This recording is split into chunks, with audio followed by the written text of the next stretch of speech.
14 फरवरी को पुलवामा में जो वाक़या हुआ उससे शुरू हुई। उसके बाद की सारी बातचीत पहले प्राइम मिनिस्टर ने आपके साथ की, उसके बाद फॉरेन मिनिस्टर ने की, फिर मैंने भी आपके साथ बहुत तफसील से बातचीत की।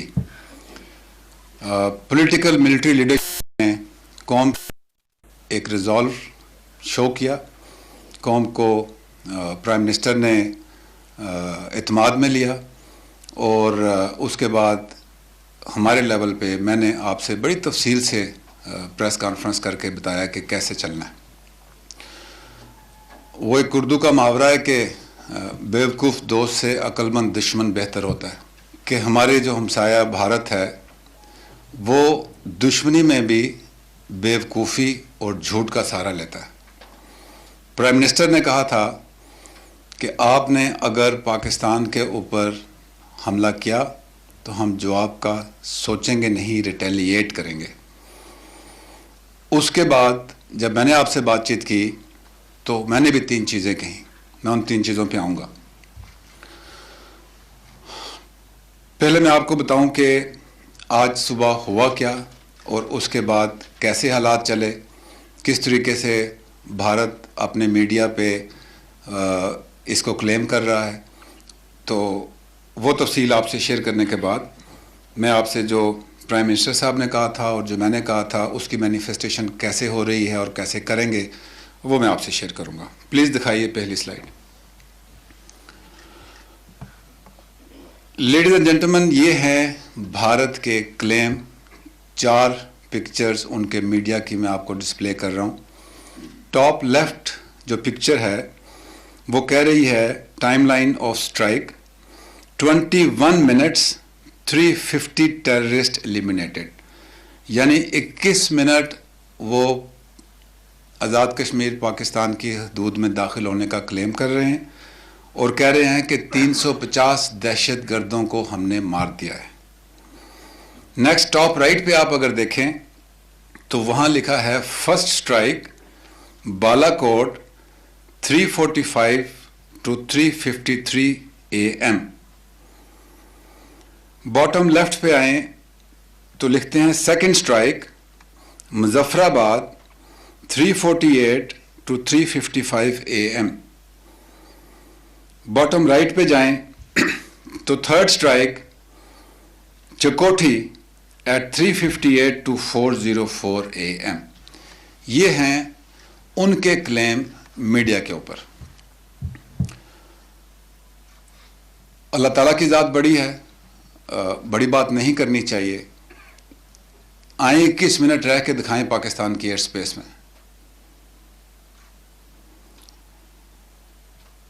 रात को जिस दिन से ये कशीदगी शुरू हुई तो वॉर मेथडोलॉजी के हिसाब से, जंग की तैयारी के हिसाब से जो हमारी एयरफोर्स थी, पूरी की पूरी एयरफोर्स हर वक्त हवा में नहीं रह सकती। तो जो मेथडोलॉजी होती है, जो जंग की तैयारी होती है, जो सेफ गार्ड्स होते हैं, उसके मुताबिक ज़मीनी फोर्स जो होती है वो अपने सेफ गार्ड्स लेती है, एयरफोर्स और नेवी अपने सेफ गार्ड्स लेती है। तो ज़मीन के ऊपर तो हमारे तमाम सेफ गार्ड्स इन प्लेस हैं, इन प्लेस थे, इन प्लेस हैं, और line of control, working boundary और लाइन ऑफ एक्चुअल कॉन्टैक्ट के ऊपर तो we are eyeballs to eyeballs. तो ग्राउंड इनकर्शन के ऊपर जब भी वो आते तो उनको वही जवाब मिलता जो कि हमने प्लान किया हुआ था। 14 फरवरी के बाद जब ये टेंशन बढ़ती गई तो दोनों साइड्स पे जो एयर फोर्सेस हैं वो अपनी कॉम्बैट एयर पेट्रोलिंग करते हैं, जिसको हम कैप मिशन कहते हैं। वो रोटेशन में इन एयर रहती हैं। आपने देखा होगा पिछले 2 दिन पहले मेरी प्रेस ब्रीफिंग से पहले जो पाकिस्तान एयरफोर्स के जहाज़ थे, आपको उनकी आवाज़ें भी आती होंगी, लोकल्स ने भी बताया कि पाकिस्तान एयरफोर्स अलर्ट है और वो पेट्रोलिंग कर रही है। और ये कॉम्बैट एयर पेट्रोलिंग जो है हर वक्त एक कॉम्बैट एयर पेट्रोलिंग का मिशन या 2 कॉम्बैट एयर पेट्रोलिंग के मिशन ये इन एयर रहते हैं और रोटेशन में ये चेंज करते रहते हैं। ऐसा ही रात को था। रेडार्स भी ऑब्जर्व कर रहे होते हैं कि किस तरीके से एयरफोर्स उनकी जो है अगर आ रही है बॉर्डर पार करके या एलओसी पार करके, तो हमें उसकी इन्फॉर्मेशन मिलती है। पिछला जो 14 फरवरी के बाद से लेके कल रात तक दोनों तरफ से जो कैप मिशन थे वो फ्लाई करते थे, वो बॉर्डर के नज़दीक भी जाते थे अपने इलाके के अंदर, और जो कि एक प्रिकॉशनरी स्क्रैम्बलिंग होती है वो रहती है। उनकी तरफ से पहले भी बॉर्डर से नज़दीक आए, लेकिन वो इतनी नज़दीक नहीं आए थे जहाँ से हमें ये हो कि अंदर दाखिल होंगे। रात को सबसे पहले सियालकोट लाहौर के इलाके में इनकी पहली जो विजिबिलिटी रडार पे आई, that they are approaching towards Lahore Sialkot border. तो हमारी उस वक़्त जो एक कैप टीम थी वो एयर से ही, जो कि सेंट्रल पोजीशन पाकिस्तान में थी, they approached and challenge them. They did not cross. वो तकरीबन 7-8 नॉटिकल माइल्स अपनी साइड पे रहे, लेकिन हमारी जो कैप एयर में थी वो उनके सामने जाके उसको चैलेंज किया। एसओपी के मुताबिक जब पहली कैप टीम जो थी वो वहाँ कमिट हो गई, तो second cap team automatically in air हो गई। While they were facing the threat in Lahore Sialkot sector, एक और उनकी जो फॉर्मेशन थी वो काड़ा बहावलपुर के सेक्टर में हमारे रडार्स ने पिक किया। तो जो दूसरी स्टैंड बाय टीम थी कॉम्बैट एयर पेट्रोल की, दे वेंट डाउन साउथ और उसको चैलेंज किया। तीसरी हमारी जो कॉम्बैट एयर पेट्रोल था, जो कि next in line in air था, तब हमारे रडार्स ने पिक किया कि एक ज़्यादा हैवी इनकी जो टीम है वो मुजफ्फराबाद सेक्टर में किरण वैली की तरफ से अप्रोच कर रही, and that was a heavy team. जब हमारी तीसरी कैप टीम ने उस इलाके में जाके उनको चैलेंज किया, then they had cross the line of control. उसको चैलेंज किया तो 4 मिनट ये लाइन ऑफ कंट्रोल की तरफ आते हुए, और जब चैलेंज किया और वापस जाते हुए, अगर तो ये स्ट्राइक करते हमारे किसी भी पोजीशन पे जो कि मिलिट्री पोजीशन है लाइन ऑफ कंट्रोल के साथ, तो एक फाइट होती है एयरफोर्स की, एक उनकी इंगेजमेंट होती है। दे डिड नॉट डू दैट, क्योंकि अगर ये किसी हमारे मोर्चे पे अटैक करते तो फौजी तो तैयार हैं, एयरफोर्स भी तैयार है, कैजुअलिटीज़ भी यूनिफॉर्म पर्सनल्स की होती। लेकिन इंडिया का तो ये मकसद ही नहीं है। इंडिया का मकसद तो ये है, मोदी गवर्नमेंट का, कि वो आज़ाद कश्मीर में वो तो सीज़ फायर वायलेशन भी करते हैं, तो सिविलियन पॉपुलेशन पे डेलिब्रेट टारगेट करते हैं। अगर उनकी स्ट्राइक से कोई हमारी आर्मी की पोस्ट पे स्ट्राइक होती तो यूनिफॉर्म सोल्जर्स की शहादत होती और उनका मकसद पूरा ना होता। उनका मकसद किसी ऐसी जगह पे टारगेट करना था कि जहाँ पे सिविलियंस की कैजुअलिटीज़ हों, आइडेंटिटी उनकी सोल्जर ना हो, और वो ये क्लेम कर सकें कि हमने एक टेररिस्ट कैंप पे हमला किया है, हमने जो उनका मकसद था वो टेक आउट किया, और उनकी जो वार मॉन्गरिंग थी और जो पॉलिटिकल जो है फ़ायदे के लिए, इलेक्शन के लिए जो करना था, वो उनके लिए फ़ायदेमंद होता। अब जब हमारी एयरफोर्स ने उनको चैलेंज किया, नेक्स्ट स्लाइड दिखाइए। अगर आप ये देखें तो लाइन ऑफ कंट्रोल आपको येलो और ब्लैक में नज़र आ रही है, रेड में इंडियन ऑक्यूपाइड कश्मीर लिखा हुआ है। यहाँ से जो तंगधार सेलिएंट आपको नज़र आ रहा है, यहाँ से उनकी इंट्रूजन हुई। 4 to 5 नॉटिकल माइल उनकी फॉर्मेशन अंदर आई, जिसको पाकिस्तान एयरफोर्स ने टाइमली और इफेक्टिवली चैलेंज करके रिपल्स किया। जाते हुए उन्होंने जो अपना पेलोड था उसको जेटसन किया। इतने डिस्टेंस से जो उस वक़्त एंगल था उसका एग्ज़िट का, जो उसका पेलोड था, वो जब्बा के मकाम पर 4 उनके जो बॉम्ब्स थे वो गिरे और वो वापस चले गए। अब जब जेटसन किया उन्होंने, तो इसकी विजिबिलिटी, जो चैलेंजिंग एयरक्राफ्ट होता है उसकी विजिबिलिटी नहीं होती। ये ग्राउंड ट्रूप्स का काम होता है ये सर्टन करना कि क्या कोई चीज़ गिरी है या नहीं गिरी है. They went back under pressure from the Pakistan air force, they remained in air. तब हमने ग्राउंड पे अपने जितने एक लाइन ऑफ कम्युनिकेशन होता है उससे चेक किया, स्ट्राइक तो हुई कोई नहीं. लेकिन जब उन्होंने अपना पेलोड गिराया तो उस ट्रेजेक्ट्री पे वो जो बालाकोट है खैबर पख्तूनख्वा के अंदर out of Azad Jammu and Kashmir, वहाँ पे गिरा. अब आपने उनकी क्लेम्स देखे हैं कि 350 टेररिस्ट किल्ड, और एक जो उनकी हाइड आउट थी उसको उन्होंने तबाह कर दिया. मैंने आप लोगों को बुलाया इसलिए था कि आप सबको मैं अपने साथ लेके जाता और ऑन ग्राउंड आपको दिखाता, लेकिन अनफॉर्चुनेटली वेदर की वजह से मैं आपको बाई एयर अभी नहीं लेके जा पा रहा.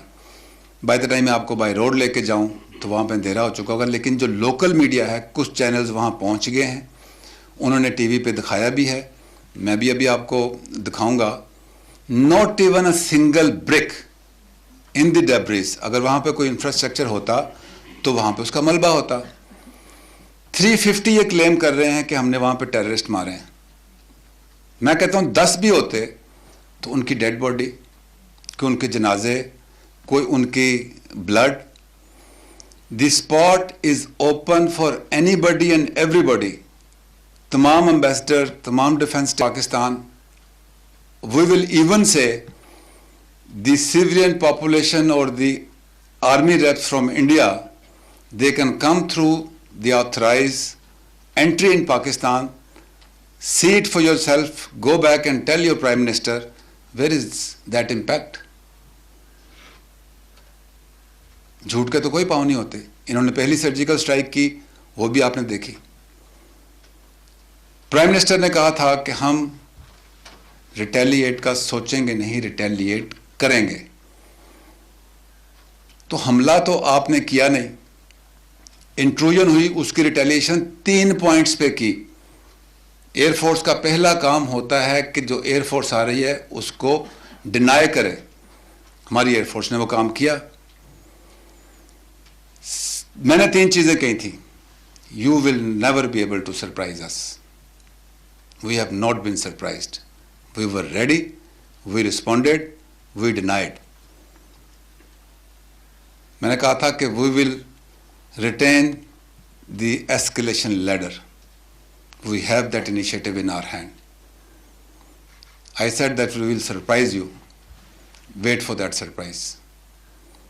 I said that our response will be different. See it for yourself. The response will come. And response will come differently. We are a democracy. I said that 2 democracies, they do not fight. You have proved that you are not a democracy. You have chosen a path of war without knowing the consequences for the peace and stability in the region. We have fought for 15 years to bring peace and stability in the region. If you look at this option that we focus towards you, we are focusing towards you. कल parliament का joint session भी है. उसके बाद prime minister ने national command authority की meeting भी बुलाई है. And I hope you understand what is national command authority, what does it constitute. We are a democracy, we have political consensus. जिस प्लेन पे वो आए उस प्लेन पे उनको रिस्पॉन्स दिया गया, उनको डिनाई किया गया. अब प्राइम मिनिस्टर ने आज की मीटिंग में कहा आर्म फोर्सेस को भी, तमाम एलिमेंट्स ऑफ नेशनल पावर को भी, और पाकिस्तान की 207 मिलियन पॉपुलेशन को भी, get ready for any eventuality. अवाम तैयार है. आपने पॉलिटिकल पार्टीज़ की आज रिस्पॉन्स देखा है, सब एक हैं. Now it is time for India to wait for our response. The response will come at the point and time of our choosing, where our civil military leadership decides and as a matter of fact has decided. It is your turn now to wait and get ready for our surprise. Thank you very much, ladies and gentlemen. If you have any question. Sir, my question is Indian are behaving like drunk monkeys, and they're jumping all over the media. And isn't it time that even if they have dropped 4 bombs at some faraway hill and hit some trees, isn't it high time, sir, that we shut these monkeys up by doing the same thing to them, by perhaps even dropping 4 bombs across the LOC in some hill over there? Because the people of Pakistan, you may have gone through the social media, Indians are raising hue and cry about that they have taken so-called revenge. Isn't it high time that we do the same? Okay. Not my words, taking your words will shut these monkeys, but not the way they are trying to do repeatedly, not through lies. We will do it, and we will do it where we will let the people of Pakistan and the world know. Why? आप मुझे ये बताइए, अभी से लेके भी जो मैंने ऑफ़र की है, अभी भी कुछ मीडिया गया है, कल जब ऑन ग्राउंड जाएं और ख़ुद देखें कि किधर हैं वो 350 टेररिस्ट किल्ड, किधर है वो बिल्डिंग जो उन्होंने डिमोलिश की है. इवन आप गूगल पे जाके देखें तो गूगल पे जो आपको इमेज मिलेगा वो आज से चंद दिन पहले का मिलेगा पाकिस्तान में. आप देखें कि क्या वहाँ पे कोई बिल्डिंग थी जहाँ आप वो क्रेटर्स देखेंगे. झूठ का जवाब हम झूठ से नहीं, हम झूठ का जवाब सच से देंगे. पहले हम इंडिया को एक्सपोज किया है और करेंगे ताकि दुनिया को ये पता लगे कि इंडिया चाहता क्या है. हम इंडिया को वो झूठ के जरिए नहीं करने देंगे. Mr. Ijaz, please. Right. Mr. Ijaz, please. Mr. Ijaz, please. जी, आपने जहाज गिराए क्यों? जहाज़ इसलिए नहीं गिराए कि आपको मैंने सारा बताया है कि पहली कॉम्बैट टीम कहाँ गई, दूसरी कहाँ गई. अब आप उसका जहाज़ अगर आई विश के उतने टाइम रहते, मैंने कहा है कि जब पूरी हॉस्टिलिटीज़ ब्रेकआउट हों तो 100% एयर फोर्स आपकी इन एयर होती है. अब चूँकि ये मैं आपको बता दूँ, अगर इंडिया ये डिसीजन लेता कि मैंने स्ट्राइक करनी है और मिलिट्री टारगेट्स पे करनी है तो वो स्टैंड ऑफ डिस्टेंस से भी कर सकता था. वो LOC क्रॉस किए बगैर भी टारगेट ले सकता था. जब उनका डिज़ाइन ये था कि हमने सिर्फ एक ड्राई रन लेना है और हमने एक ऐसी जगह हिट करना है, लेट से वो किसी भी पाकिस्तान में हज़ारों मदरसे हैं, they just had to pick one मदरसा फायर. उसमें जो भी हमारे स्टूडेंट्स होते, तालिब इल्म होते, उनकी कैजुअलिटीज़ होती, तो उनके लिए झूठ को सच करना ऑन ग्राउंड आसान होता. जी हमने तो आप देखें, अब जो शहीद हुए बच्चे हैं या उसके जो स्टूडेंट्स हैं, वो उठ के तो नहीं बताएंगे जी हम तो बड़े पीसफुल शहरी थे, वो तो टेररिस्ट क्लेम करते. तो एक जब ऑल आउट वार शुरू हो जाती है, पहली जो स्ट्राइक होती है वो उसका रिस्पॉन्स आपका इमीडिएट जाता है. उसके बाद अगर डॉग फाइट होती है या तो हम भी क्रॉस करें, लेकिन मैंने कहा था ना कि we will respond differently and will surprise you, and I am telling you please wait. Mr. Ijaz, please. मौजूद Mr. है Ijaz, जी. please. शौकत परवेज साहब, please. One by one. Shaukat Parvez साहब, please wait. Please wait. Mr. Ijaz. हमारा response military term में होगा, diplomatic term में होगा, और how long it will take? Response जैसे कि प्राइम मिनिस्टर ने भी आज कहा है और फिर फॉरेन मिनिस्टर ने भी कहा है, जब भी कोई मुल्क रिस्पॉन्स देता है तो वो तमाम डोमेन्स में होता है. The diplomatic effort takes place in diplomatic domain. जो दूसरी आपकी पॉलिटिकल डोमेन है वो लैदा होती है, मिलिट्री डोमेन लैदा होती है, but response will be in all domains इंशाल्लाह.